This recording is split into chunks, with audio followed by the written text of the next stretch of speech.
And joining us, the current president of the New Zealand Police Association, Chris Cahill.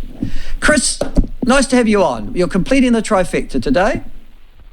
Yeah, good afternoon. Let's be clear, I pretty much guarantee you won't be interviewing me in the future as a politician or hope to be politician. So I'll get that one out of the way nice and quickly. Well, you say that. I bet you Chris Cahill. I don't know. Was Greg always going to go into politics? Was it your view? No, he probably had more of a political bent than me, though. It was probably more his thing than me, I'd have to say. But no, I just don't see the attraction, I'm afraid. Having said that, it's not bad, is it, if you've got Greg O'Connor and Casey Costello in the House who've got previous experience with the Police Association and frontline police? No, it is good. It is good people to have people that understand policing. Obviously, you've got Mark Mitchell there as well, who's an ex-police officer, and that brings a perspective that we think is valuable and certainly lets us have good conversations. All right. Now, the reason I got you on the show, as you know, and my producer would have told you, is I'm interested in, not on what party you prefer or anything like that, because we're not going to play that game, but I'm interested in the policies that are out there or the policies that aren't out there that you think will make a discernible improvement in terms of policing the bad people and of making things easier for your frontline police officers. If you had to draw up a list, Chris, what would be the one that's missing at the moment that you'd like to see the next government, whether centre left or centre right, address as a matter of urgency? Look, I think that the key for us is getting other government departments to do the lifting in their areas that police are currently doing for them. And the big issues around that are mental health. Police are doing far too much of what I see as a health issue, not a policing issue, and to a degree as well in the family harm stakes, where a lot of it isn't actually criminal, it's actually dysfunctional families that need that support from Oranga Tamariki. And if police could free up from those areas, you'd be able to see them doing much more work in what you might call traditional frontline policing roles. Yes, because we've talked about this before, and it's something that I think most people of us don't appreciate. What percentage of police work is dealing with what you'd call domestic dramas, you call dysfunctional families? You have some views on that? Well, look, 194,000 family harm investigations were conducted last year. Yeah. So a massive amount of police time, but only, 66% of those incidents actually had no level of criminal offending in any way. So the vast majority. So police are really doing a lot of parenting, a lot of family support. And don't get me wrong, it's important. You don't want to get it wrong in that space either, because we know it's a very dangerous space to get wrong. But at the moment, the balance isn't right. But these families aren't getting support from other areas where they should be. Well, just explain that to me. When you say 2/3 of them aren't or disclose no criminal offending, Chris, and they're parenting issues, family support issues, what sort of things are we talking about here? What's the most common of those sort of call-outs that aren't criminal? A lot of them are parental disputes with teenage children, very high percentage. And I think we all know that that's a challenge families really have all the time. But is it a policing issue? The others are a dispute that is well short of any domestic violence. And don't get me wrong, I'm not for 1 minute playing down the risk of domestic violence. I want to be really clear here, and it's important that people can call the police when they're concerned. But it's a matter of police having the right tools to triage those calls to know which are the ones they should attend or shouldn't attend. Yeah, and I guess you've also got separated families too, haven't you, where there is tension between two partners that have split up and suddenly you've got kids involved in the middle of that. Would that also be a part of it as well? Yeah, there's very, very much a lot of that. And, it is tension. And there are tensions that can, when it goes wrong, be quite bad. So I agree that, police have to be careful around that. But in the end, these people shouldn't think police is the first port of call to sort out their disputes.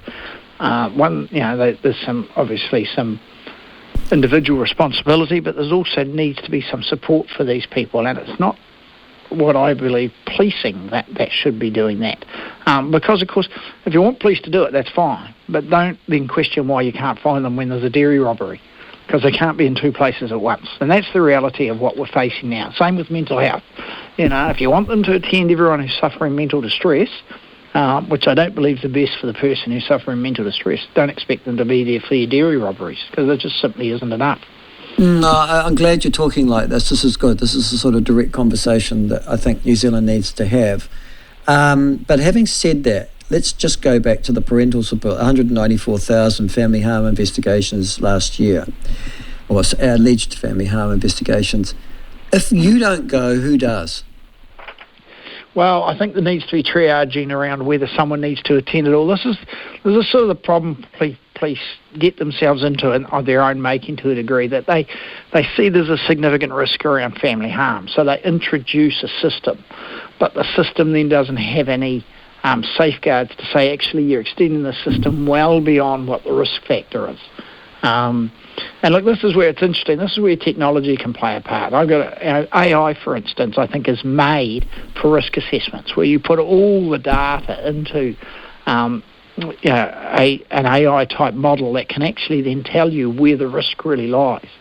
And I understand some trials around that have shown it's been highly successful, much more successful than a police person actually doing that sort of risk assessment. So those sort of things have to happen, so free up police time and say, actually, there's no need for police to attend there isn't the level of risk that requires police attendance.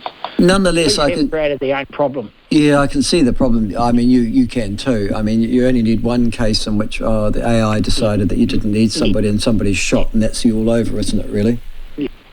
Yeah, and certainly that's around getting the right information in there, putting the right parameters around it. I mean, the thing is, if you give me limited information and ask me to come up with a decision, it doesn't mean my decision will be right either. It's a matter of making sure. But AI, there's an example recently around risk assessments for police, and they were able to find when a police officer manually searched to see what information they could get to make a risk assessment on a certain individual, they found 3 or 4 pieces of information, where an AI technology found 15 different pieces of information and links, so they had a much better ability. So there is, I'm not saying we're there yet, but it's the sort of thing that's going to have to come into place if we want to free up police staff and get the benefit of technology to help. No, fair enough. And I mean, it'd be nice to think that the AI could play a prominent and creative role in that issue. Funding, though, is there a funding issue to ensure that? Well, look, there's a funding issue.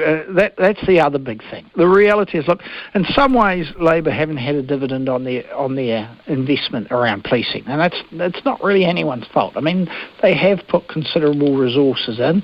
I mean, we've had the 1,800. We can argue, 1,550 of that is sworn constabularies, 250 is authorised officers, but the reality is they haven't really had the return on that, because the demand has completely swamped it, and that's not totally their fault.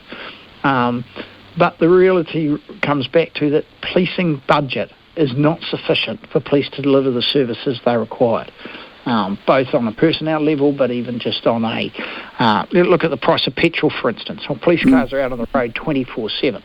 Their budget's been hit really hard around that. We've got a massive underspend, as we do in a lot of areas, but around, we know that schools and hospitals, that they haven't kept up pace with refurbishing those. Well, our police stations are woeful, absolutely woeful. And when we talk about custody units, really bad, unsafe environments, many of those custody units. So there is, unfortunately, a need to look at that police budget and say, actually, what's actually funding is needed so police can operate, and it's well short at the moment. No, I understand. I hadn't even thought about petrol, but of course you're absolutely right. You're given a budget. And that leads to 2 conclusions as I'm listening to you now. The first is, well, that's something else you're not doing, or alternatively, you're not doing all those traffic patrols anymore, are you? Yeah, well, that's another area of demand that police are failing to meet is traffic. We've got a contract with Waka Kotahi around how many traffic excess breath alcohol checks we'll do, how many seatbelt stops we'll do, all these sorts of things, and police aren't meeting that simply because they're tied up in other areas and they haven't got enough staff, or, as you say, budget constraints mean they can't deploy staff when they should. Chris, I'm depressed. It's a challenge for all parties. Well, I'm depressed listening to you, because I know that the next 12 months, maybe 18 months, we're still going to be in this cost of living crisis. We've still got inflation I won't say rampant, but certainly chomping its way through any available money at the moment. We've got all parties saying they're going to have to cut funding after the election, irrespective of which side it is. Labor and National both saying the same thing. I don't know that you've got too much additional funding coming your way, yeah? Yeah, it is a concern. It's a real concern. And police have a part to play in this. They've got to look internally and say, OK, where are our priorities? Where are our staff deployed? What do we have to say no to? And what is there a need to reallocate some staff to different areas and some priority spending to different areas? Because you did right. The money isn't going to flow. There's going to have to be some, I believe, but it isn't going to flow. There's been a lot of promises made by all sorts of political parties. I mean, honestly, I lost track of them. I agree. I think every party's got so many different ideas. I'll just wait till it all settles down and we'll see what we've got. I mean, I'm supportive of some things. I think, as I say, we believe we have a, the sort of phrase we use in the association, it's policies, not parties. And I think that's been served us really well over the years, that we don't jump into one camp or the other. But, I think, the idea, and I think the public would support, National want to see more of a frontline focus and more visibility of police. And I think that's a fair call. I think that's what the public are asking for. And I suspect Labor, probably agree with that going forward. We've got New Zealand First floating around now. Well, the reality is New Zealand First actually always been pretty good to policing. Can't ignore the fact that 1,800 increase in police was actually Winston Peters' number in the coalition agreement. It wasn't a Labor number. Labor might have followed through on it, and I support them and applaud them for that. But it was Winston who came up with that big number. So, there's some promising things for all the parties, at least are acknowledging law and order as a problem. But I think we'll have to see the wash up to what actually unfolds as far as legislation goes.